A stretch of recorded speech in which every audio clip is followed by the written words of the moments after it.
Supreme court के निर्णय के बाद निकाय चुनाव की सरगर्मियां तेज हो गई है। सुप्रीम कोर्ट ने राज्य सरकार को आदेश दिए हैं कि सितंबर महीने तक स्थानिक निकाय चुनाव कराया जाए। इसके बाद सारी पार्टियों के कार्यकर्ता अपनी तैयारी में लग गई है। वही पार्टियां भी अपनी जीत की गुंजाइश तलाशने के लिए काम पर लग गई है। चुनावी आहट जैसे हुई वैसे नागपुर में भाजपा के नए शहर अध्यक्ष और जिला अध्यक्ष की घोषणा कर दी गई। नागपुर शहर में हिंदी भाषी भाजपा के पूर्व महापौर और वरिष्ठ नेता दयाशंकर तिवारी को शहर अध्यक्ष की कमान सौंपी गई। दयाशंकर तिवारी प्रशासन और कार्यकर्ताओं में अच्छी पकड़ रखते हैं। वही एक उत्कृष्ट वक्ता होने के साथ साथ उनका शहर के बड़े संगठनों से वैयक्तिक संबंध है, जो मनपा चुनाव में पक्ष के काम आ सकता है। पार्टी पिछले 3 टर्म से नागपुर महानगर पालिका में सत्ता स्थापित कर चुकी है और चौथी बार सत्ता स्थापन करने की तैयारी में लग रही है। राज्य में भले ही भाजपा महायुति के तौर पर लड़कर जीती हो, लेकिन नागपुर महानगर पालिका में महायुति के तौर पर लड़ेगी, इसके आसार जरा कम दिखाई देते हैं। मनपा में भाजपा 2017 में अपने दम पर 108 सीट जीती थी। ऐसे में महायुति के तौर पर अगर सीट बढ़ती भी है तो 10 से 20 सीट ही भाजपा शिवसेना शिंदे गुट और राष्ट्रवादी कांग्रेस अजित पवार को देगी, ऐसे आसार है। वही समय आने पर भाजपा नागपुर में एनएमसी के चुनाव में एकला चौधरी का नारा भी लगा सकती है और एक छत्र राज ला सकती है। वही जिले में महायुति के तौर पर भाजपा लड़ सकती है। मनपा में 108 से ज्यादा सीट जीतने का दम भाजपा के शहर अध्यक्ष दयाशंकर तिवारी ने भरा है। एवढी हमी देतो की जे 108चा आकडा होता ते नक्की आम्ही क्रॉस करू। अब नागपुर में भाजपा के जीत के दम्भ का विश्लेषण करते हैं। नागपुर महानगर पालिका में प्रमुख 2 पार्टियां भाजपा और कांग्रेस है। तीसरी सबसे बड़ी पार्टी बसपा के तौर पर है। 2017 में चुनाव के नतीजे में भाजपा को 108, कांग्रेस को 29, बसपा को 10, राष्ट्रवादी कांग्रेस को 1, शिवसेना को 2 और अपक्ष 1, ऐसे चुनावी नतीजा आया था। भाजपा की सबसे बड़ी प्रतिद्वंदी पार्टी कांग्रेस है, जो कभी भी उलटफेर कर सकती है, लेकिन नागपुर शहर में कांग्रेस पार्टी ना के बराबर दिखाई देती है। कांग्रेस के इक्का दुक्का नेता जनता के लिए रास्ते पर दिखाई देते हैं। पहले बंटी शेलके नागपुर में कांग्रेस को जिंदा है यह दिखाते थे। हर विषय पर बेबाक होकर जनता का साथ देकर प्रशासन और शासन पर प्रहार करते थे, लेकिन जब से वो मध्य नागपुर का चुनाव दूसरी बार हारे, तब से वह अज्ञातवास में चले गए। वह ना किसी आंदोलन में दिखाई देते हैं, ना ही जनता के साथ। मध्य नागपुर के चुनाव हारने के बाद उन्होंने सार्वजनिक जीवन को मानो त्याग ही कर दिया हो। कुछ कांग्रेसी सूत्र बताते हैं कि वो फिलहाल मेडिटेशन कर रहे हैं। वही उत्तर नागपुर में भी राकेश निकोसे, बाबू खान, रोहित यादव, निशांत तेंदुलकर के अलावा कोई भी सक्रिय नहीं है। इसके बावजूद कांग्रेस के पास मनपा चुनाव में सबसे बड़ा एडवांटेज उनके शहर अध्यक्ष विकास ठाकरे हो सकते हैं। इसका सबसे बड़ा कारण उनके कार्यकर्ताओं में अच्छी पकड़ है। जब वो राज्य में महायुति की सुनामी आई तो विकास ठाकरे ने अपनी सीट बचाई। पश्चिम नागपुर को भाजपा का किला कहा जाता था, वहां विकास ठाकरे ने भाजपा के कमल को 2 बार हटाकर कांग्रेस का पंजा लहराया। विकास ठाकरे को मनपा चुनाव का अनुभव है, वो खुद महापौर रह चुके हैं। उन्हें पता है कि कैसे कार्यकर्ताओं को प्रोत्साहित करना है।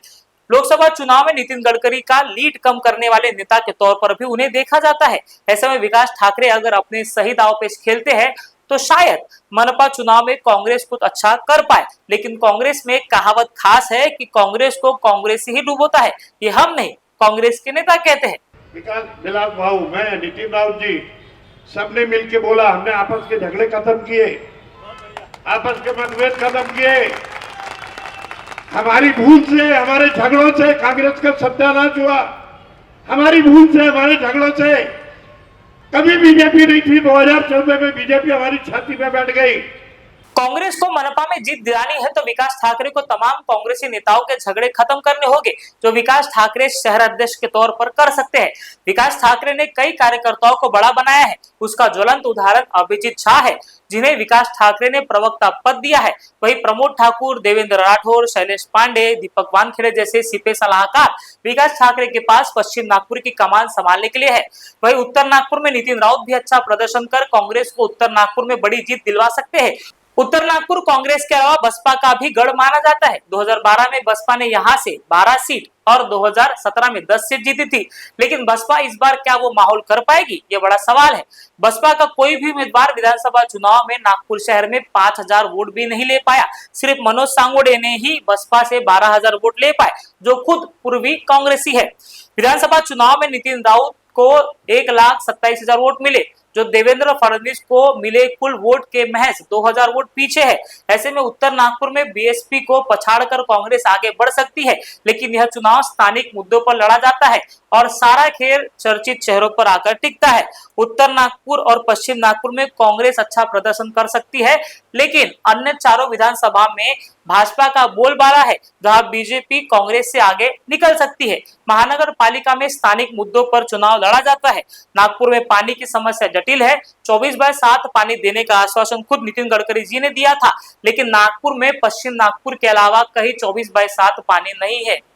यह भी एक सच्चाई है। शिक्षा में मनपा स्कूल की हालत खस्ता है। जहां सिर्फ गरीबों के बच्चे पढ़ते हैं, वहां सारी व्यवस्था चरमरा गई है। हालांकि 6 विधानसभा क्षेत्र में सीबीएसई पैटर्न की इंग्लिश मीडियम स्कूल शुरू करने से भाजपा शिक्षा विभाग में अपनी साख बचा सकती है। शहर के विकास के नाम पर सीमेंट के रास्ते बने, लेकिन इन्हीं सीमेंट के रास्तों से शहर के कई इलाके पानी में डूब जाते हैं। कई इलाकों में पानी भराव की स्थिति बन जाती है। जहां रास्ते खोदकर सीमेंट रास्ते बनाए जाने चाहिए थे, वहां 2 से 2.5 फीट सीमेंट रास्ते ऊपर बना दिए गए, जिसका सारा खामियाजा निचले इलाकों को होता है। वही गटर और ड्रेनेज की सफाई भी नागपुर के नागरिकों के रोज के मुद्दे हैं।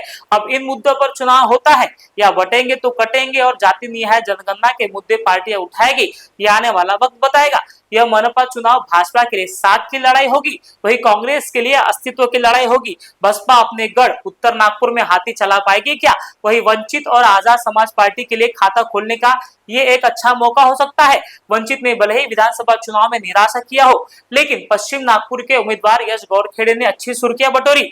वही वंचित का संगठन अगर नए सिरे से बनता है तो पार्टी में फिर से जान फूकी जा सकेगी। वर्तमान की कार्यकारिणी से पार्टी के कई पदाधिकारी नाराज है। ऐसे में कार्यकारिणी अगर बदलती है और पार्टी युवाओं को मौका देती है तो वंचित में जान फूकी जा सकेगी।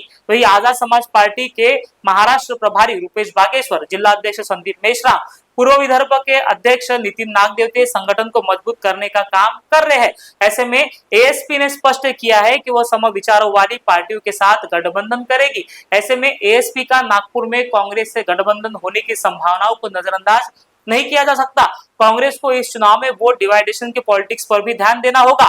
दलित, मुस्लिम, ओबीसी के वोटों के मतों का विभाजन रोकना कांग्रेस की प्राथमिकता होगी। वही भाजपा को हिंदू कोर वोटर को इकट्ठा रखना होगा। एंटी इनकम्बेंसी के उठते खतरों को भी उन्हें 2-2 हाथ करने होंगे। ऐसे में तमाम राजनीतिक पार्टियों की पार्टी मीटिंग, बैठकें, कार्यकर्ता मेड़ावा होना शुरू हो गया है। अब देखना होगा कि आगामी महानगर चुनाव में कौन बाजी मारता है। क्या भाजपा चौथी बार मनपा में सत्ता स्थापित कर पाने में कामयाब होती है, या फिर कांग्रेस उलटफेर कर भाजपा को सत्ता से बाहर कर पाती है? यह आने वाला वक्त ही बताएगा। नमस्कार, आप देख रहे थे नागपुर समाचार।